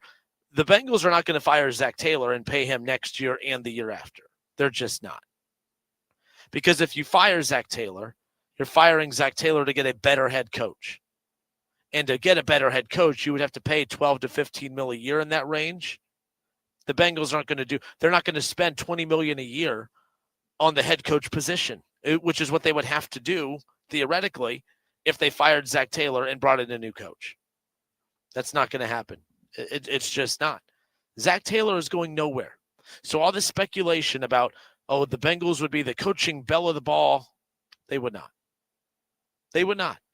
I do not think the coaches would line up to coach in Cincinnati. They would line up to coach Joe Burrow, but at what cost? I mean, it would cost the team a lot of money, but they don't trust the organization. You're not coaching for Joe Burrow. You're coaching for the Bengals. You're coaching for the ignorant Brown family. You're coaching for, an ignorant GM that's not even a GM. I don't know. I'm Justin Kinner. It's the Justin Kinner Show presented by Frickers. Frickers, your home for fun, food, sports, and spirits. 937-518-1410. I don't think the Bengals are going anywhere. I don't think Zac Taylor is going anywhere. He has 2 years left on his deal. He's making about $7 million. And you look at the top head coaches in football, which is what, if you want to go get a top head coach in football, it's going to cost you about $10 million at the least. So you're going to spend you think the Bengals, who don't even want to spend big dollars on elite players, you think that they're going to spend big dollars on an elite coach and the remaining 2 years of Zac Taylor? I don't see that happening. You also have Al Golden for 2 more years. The bottom line is Joe Burrow is stuck with this coaching staff for the next 2 years. Also, for the remaining time that he's in Cincinnati, he's stuck with Duke Tobin. He's stuck with the front office. He's stuck with the Brown family, unless he demands out. And there's a good chance he could do that. He could demand out. He could say, I'm done. He could request out. He could demand a trade. That little temper tantrum he threw in the post game 2 weeks ago, and then the horrific game that he just played, that doesn't seem like a guy that is in love with being in Cincinnati right now. And don't tell me that offense is bad, because that offense has been good all year. The defense has been bad, but Joe Flacco didn't get shut out. Joe Flacco didn't have an embarrassing performance like Joe Burrow just did. That's Joe Burrow quitting, and that's a problem because he never quits. I mean, there you go. All right, 937-518-1410. Do you agree with James Rapine? Do you agree with Bengals talk that if Zac Taylor does leave Cincinnati, that the Bengals would be the coaching belle of the ball, that they would be the number one landing spot for the top coaching free agents out there? Do you believe that to be the case? 937-518-1410. We'll take your calls when we come back. The Justin Kinner Show. Right here on 1410 ESPN Radio. Get 5 quarts of Syntec Full Synthetic and a MicroGuard Select Oil Filter for just $32.99 now at O'Reilly Auto Parts. Limit supply. O'Reilly Auto Parts. Stop just hoping the right applicants find your job. Sponsor it on Indeed and match with quality talent. Start at Indeed.com/credit. Again, that's Indeed.com/credit. Hello, it's John Kozik, founder and president of TurboTrack Realty, and I buy real estate as is fast for cash. Give us a call today for an all-cash offer at 614-470-2000, 614-470-2000. I buy vacant properties, inherited homes, divorce situations, death in the family. I even buy my tenants won't pay me the rent houses. Give us a call today for an all-cash offer at 614-470-2000, 614-470-2000. You have empty office space to fill or home office to create. You know what you need. You know what you'd like. But you also have a pretty good idea after you've shopped around the usual places. What you need and what you like might not happen. Well, then you haven't been to Charles Larick's Warehouse Outlet. Nobody has their selection. Nobody has their discounts. And every week, there's something new. If you need office furniture, Larick's Warehouse Outlet can sell it to you for half the price and below manufacturer selected prices. Half price and below on hundreds of items. From budget to the best. From desks to filing cabinets. Before you go anywhere else, do yourself a favor and come to Larrick's Warehouse Outlet. With 25,000 square feet of selection, you're not going to want to go anywhere else. Larrick's Warehouse Outlet at 23 Mac Oil Avenue in Dayton. Open Monday through Friday, 9 to 6. Larrick's, continuing the tradition. Folks, the Colonel here with Homestead Feed and Supply. You've asked for it, and the homesteaders, well, they went out and got it. Homestead Feed and Supply is now a full-blown Purina dealer. You heard that right. Homestead carries Purina feed products, including Fitter, Honor Show Feeds, Depth Charge. Heck, they've even got the golden ticket. Stop in to Homestead Feed and Supply, 1833 North Dayton Lakeview Road, New Carlisle, or visit the Homestead Feed and Supply Facebook page. Tell them the Colonel sent you.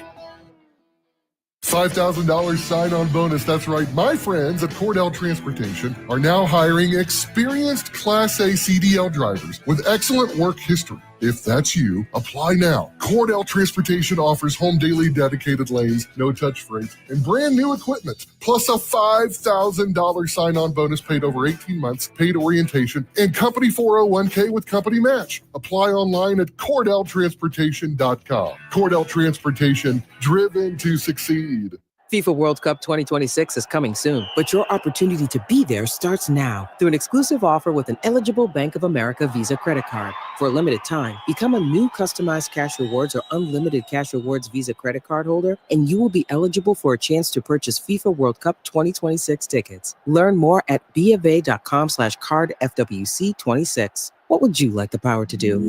Bank of America, proud to be the official bank of FIFA World Cup 2026. Bank of America NA in partnership with Visa. Terms apply. Rights reserved. Cashback is not available on gas in New Jersey and Wisconsin. $5,000. That's the average amount of money people in the U.S. are now spending on gas in a year. $5,000. That's crazy. If you drive, you have to download Upside, the free app that gives you cash back every time you get gas. That's right. You can earn real cash back with Upside just by buying the gas you're already buying. You can literally start earning cash back today.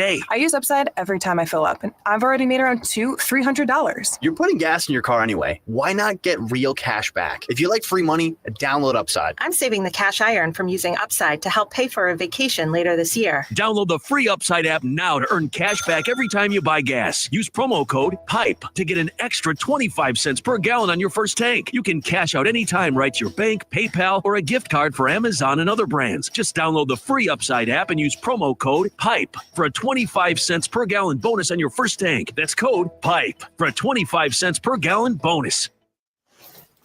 Oh, no. Ah, that's the sound of someone who's misplaced My debit card. their debit card. Where did I leave that thing? Not at the gas pump, or the checkout counter, or the roof of your car. Now, if he has the Chase mobile app, he can use Card Lock. Wait, I could just lock my card. Yep, just a few tippy taps on his phone, and that sound? That's peace of mind from Chase. Chase mobile app is available for select mobile devices. Message and data rates may apply. JP Morgan Chase Bank N.A. member FDIC. The Justin Kinner Show. Right here on 1410 ESPN Radio. All right, and we are back. It's the Justin Kinner Show presented by Frickers. Frickers, your home for fun food, sports, and spirits. We just got done discussing BengalsTalk.com put out an article earlier today that said that, man, if the Bengals did ultimately move on from Zac Taylor, that the Bengals would be an instant hotbed for all the top free agent coaches out. Not free agent coaches, but any coach that's available or any coach that's looking for a change of scenery, that the top coaches in football would line up to take the Bengals job. I disagree. I disagree 100%. I mean, it's so lazy of media that covers the Bengals to say anyone would love to come coach Joe Burrow. Well, anyone is. And anyone has now missed the playoffs for 3 straight years. I don't think there's a coach out there that would have done anything different with this team.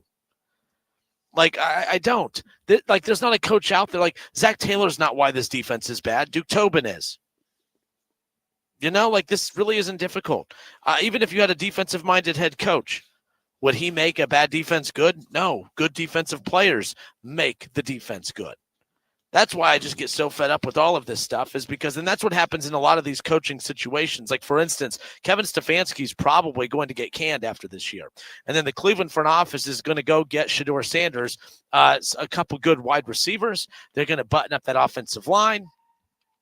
And then all of a sudden they're going to start winning games next year. And then it's going to be because, they went and got a new coach, or it's because they went and got good players. That's how this stuff works. Zac Taylor, everyone thinks he's a bad coach. Well, if they just had an average defense, if the front office would have given just one little more inch of an effort, all right, during the offseason, they probably win one more game last year, one more game the year before. And, this year's a waste as it is, but I think it's a waste because the team has basically quit because they're tired of losing the same way every time. But Zac Taylor would be a 10-win coach the last 2 years, be in the playoffs the last 2 years, and we'd be viewing him completely different. Zac Taylor's not the problem. It's the front office. So I do think you need to move on from Zac Taylor because I think they need to kind of reset the voice that's in that locker room. But ultimately, unless they go get good players, I don't see that happening. I don't see that happening. This is a team that has problems, and I don't even think when you start to make the list of the top problems, I don't even think, I don't even think Zac Taylor's at the very top. Ann Anderson, Ann, I hope you're well. Ann's watching on the Justin Kinner Show Facebook page. Ann says, why would anyone want to come to Cincinnati and coach? They spend no money on players. Hell, they don't even pay anyone to dig out the stadium knee deep in snow. And so people are going to read Ann's comment and jump all over her. What do you mean they don't pay players? They had the highest paid Joe Burrow and Jamar Chase in back-to-back off seasons, or in 2 of the last 3. They've made a player the highest paid player in the NFL. Yes, after bitching and moaning and screaming and complaining, the Bengals, it was almost like a hostage situation. Like they had a gun to their head. Like, we don't want to pay you, but I guess we have to. Here. I'm not going to – I know this sounds crazy, and you guys are just going to chalk it up to me being a hater, but I'm not going to give them credit for paying Joe Burrow, who just lets a generational quarterback walk. You paid $40 million to Jamar Chase. What should be a positive talking point is actually a negative one because you only had to pay $40 because you were too stupid to pay $30 2 years or a year in advance. Like what you guys want to be your win or your success story is actually just a result of you being stupid and not paying him sooner. So I'm not going to give him credit there. And then I'm definitely not going to give him credit for signing T. Higgins because the whole thing really came down to Jamar Chase and his agent, their agent. They share an agent. He wasn't going to sign unless the Bengals signed T. Higgins. They reluctantly signed T. Higgins. They don't like paying players. Trey Hendrickson. Every year there are players demanding to get out of that city. I'm not giving the front office credit for any of that. That's who the coaches would have to go play for, or coach for. You have to go coach for a dysfunctional front office. I don't care that you would be coaching Joe Burrow. Coaches aren't lining up for that. It would be a perk. It would kind of soften the blow of having to play for that crap front office. But I don't think the top coaches in in the NFL are lining up for that job. I just don't. I don't. Simple as that. And Anderson also followed it up with the Go Broncos. So there you go. Okay. Switching gears here, Reds fans. Let me see where I'm at too, by the way, with time. I don't even know. When I'm not in the studio, my brain gets away from me. Okay, so this is it. So, okay, we're hanging out until the end of the show here. If you had sent your email to ESPN Dayton's Facebook page, you are going to get your Wright State tickets as soon as I'm done with the show. Everyone's going to get their tickets. If you want tickets for tonight's game, we're going to do that.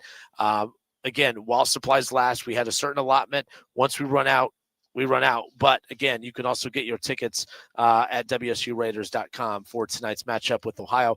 Miami University, they're 10-0, undefeated. They have one more. They have 2 more non-con games. They have Wright State tonight, and then it's all, they have one more after that, and then it's all MAC play. They're trying to head into MAC play undefeated. And Wright State's trying to make sure that doesn't happen on their home floor. Wright State's 3-1 at the Nutter this year. Their last win was against Green Bay when they won 86-58.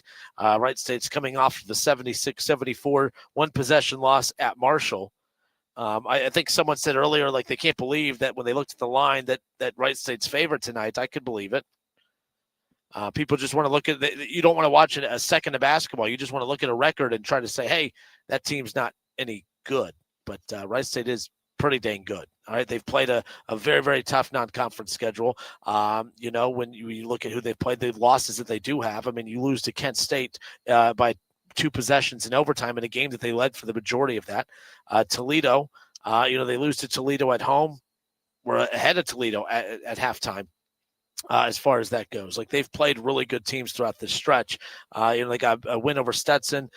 They had a lead over Butler at halftime before ultimately losing on the road there. They beat Radford, who's really good. They had a chance to beat Cal out of the ACC. They were within striking distance in the second half, ultimately lost 77-67 due to free throws to ice it towards the end. Wright State's good. It's not going to surprise me one damn bit if and when they win later on tonight. Plus, they're very good at home, so that definitely helps. But let's see. Kirk on YouTube says, I'm not on Facebook. Can I call in? Yes, actually, Kirk, if you want tickets, I got you.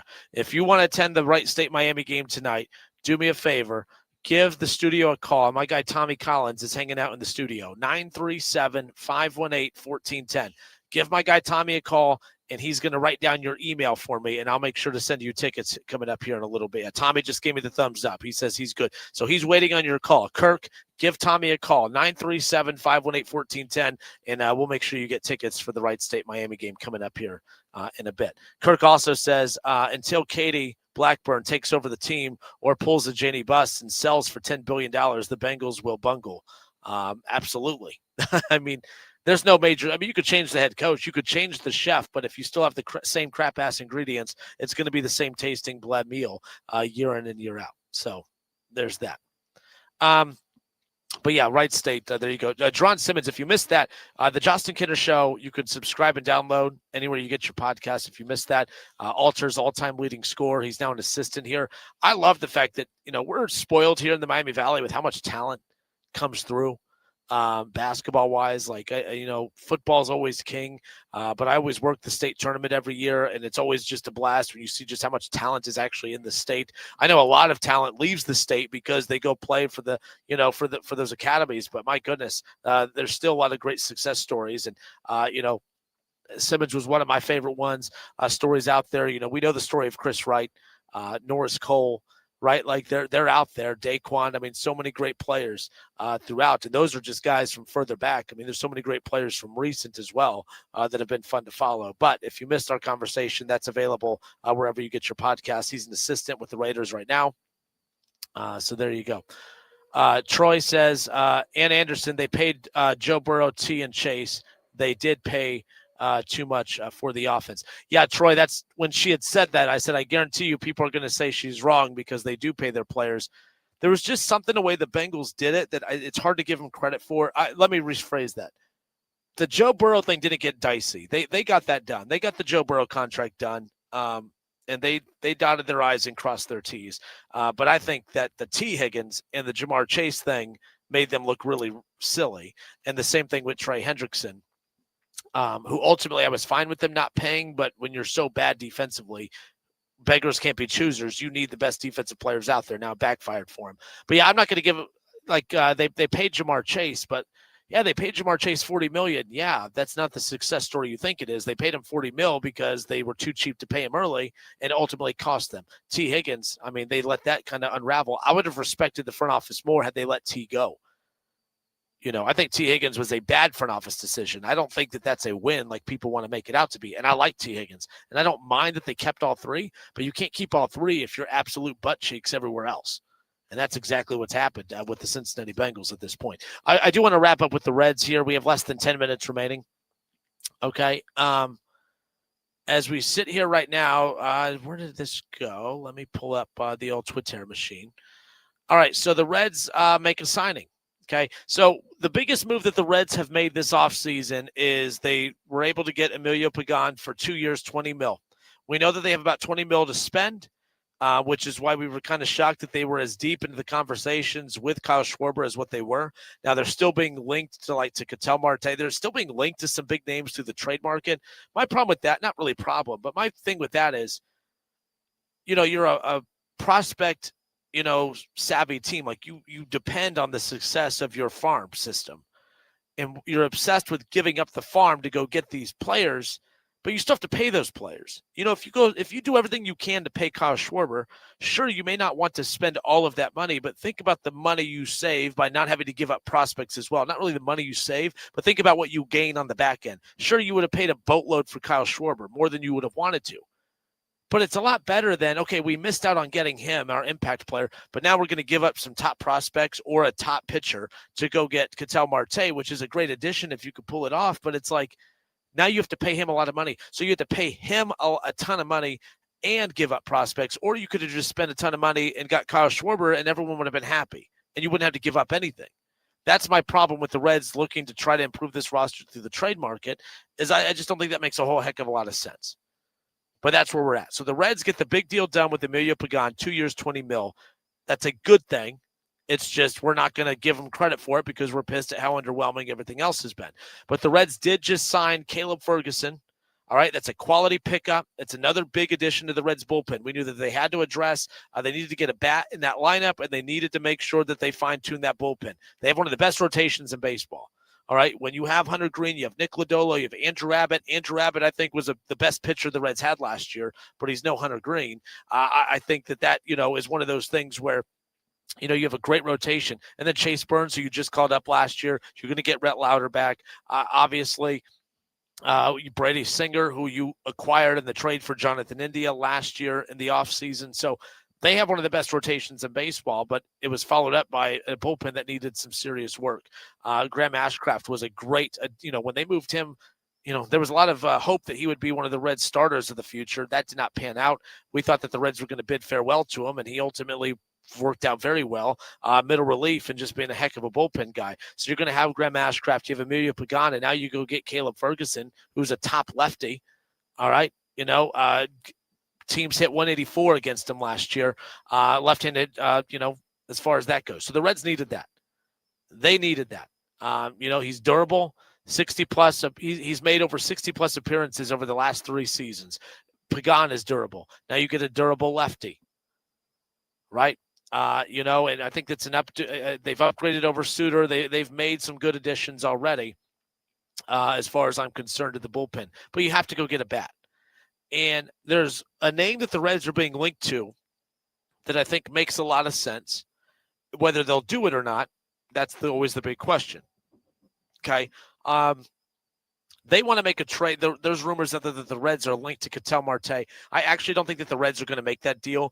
Some of the stuff I was reading today out of Arizona was that people who were saying that the Reds were linked to that, the Reds were linked to it because the Diamondbacks are trying to question the Reds on what they would give up for him. So because they've had those conversations, everyone is saying that the Reds are deep into conversations for it. That's not necessarily the case. Many people believe, Arizona media believes, that the Diamondbacks are putting that stuff out there. For one, they do want the Reds prospects. They just don't believe that the Reds are going to give up anything. And it's not just prospects. The Diamondbacks want Hunter Green. They want Hunter Green, and if they can't get Hunter Green, they're not going to move on from Marte, at least to the Reds. But they believe that it's the Diamondbacks putting that information out there to help drive up the market as far as that goes. That the Reds aren't heavily linked to them as far as them showing major interest on their end. Who knows? I could refresh Twitter, and all of a sudden he's a Red. I would not mind that as far as that goes. But there's a move that the Reds can make that would kind of appease some fans, to bring back an old fan favorite. The Phillies are begging someone to take Nick Castellanos. They want Nick Castellanos out of there, okay? And the Reds could improve their lineup, all right? You just signed Caleb Ferguson, okay? You got that Emilio Pagan deal done. Your bullpen looks very, very solid. You have one of the best rotations in baseball. Your lineup needs some work. They still need to go get a bat. And there's a move that they can make right now that I think would put them in position to add multiple bats. And I think that they should look into the Nick Castellanos situation that's going on in Philly right now. So according to multiple media outlets out there covering the situation, that the Cincinnati Reds have a move that they need to explore, and they need to bring back former Red fan favorite Nick Castellanos. Now, Nick Krall has said before that he has to get creative. They were going to have to get creative if they were going to get a deal done with Kyle Schwarber. Well, they're going to have to get creative if they're going to want to add some bats to this lineup. And one way to get creative is, to look at a team that's desperate to unload a potential bat that worked out very well for the Reds the last time he was here. It's a no-risk move for the Reds. The Phillies are reportedly going to trade Nick Castellanos or just outright release him, meaning they're most likely going to have to eat most of or all of his $20 million contract for the upcoming 2026 season. Okay, so that's the thing. Like if the Reds do trade for him, the Phillies, the Reds they have the leverage here, because if no one's willing to trade for him, the Phillies are just going to have to outright release him and pay him. It would make sense to where if they're going to eat the majority of that contract, that they at least get a prospect back in return. The Reds should be the aggressors here. The Reds should be on the phone saying, if you eat a good chunk of this contract, we'll send you one of our not top prospects, but a solid prospect to at least get something in return. If you're going to be paying the majority of his contract, at least get something back in return. I think it's a win-win, because then it would cost the Reds pretty much nothing. You've already made 2 big additions to your bullpen, and now you can use the remaining dollars to go out and get a legitimate bat, whatever that legitimate bat looks like, sounds like. What it ends up being, who knows? But we'll ultimately see how that's going to shake out. But we'll keep an eye on that. I did just get word from the Cincinnati Reds. They actually just sent me this now. I'm going to be doing a Saturday edition of the show at Reds Fest on January 17th. So on January 17th, at the, I don't even think it's the Duke Energy Convention Center anymore, but the Cincinnati Convention Center, we will be doing the Justin Kinner Show live from 11 to 1 in Cincinnati at Reds Fest. And we'll be, of course, getting some players on, media on, and of course, who I'm looking forward to having on more than anything is Terry Francona. I think that's going to be really exciting. So that's coming up next month. A month from now, as far as that goes. We're going to be getting Reds Fest passes. We'll be hooking you guys up with that. That does wrap it up for us. I do appreciate Wright State for allowing me to set up out here to do the show today ahead of their matchup with Miami of Ohio later on tonight. For all of you that have reached out regarding tickets, thank you. I hope we're going to get those to you right as I'm wrapping up the show. Those tickets are coming your way, so keep a lookout for that. If you're interested in tickets, shoot a direct message to our ESPN Dayton Facebook page, and we'll get those to you as quickly as we can. That wraps it up for us. Until tomorrow, this has been the Justin Kinner Show presented by Frickers. Frickers, your home for fun food, sports, and spirits. The Justin Kinner Show, right here on 1410 ESPN Radio.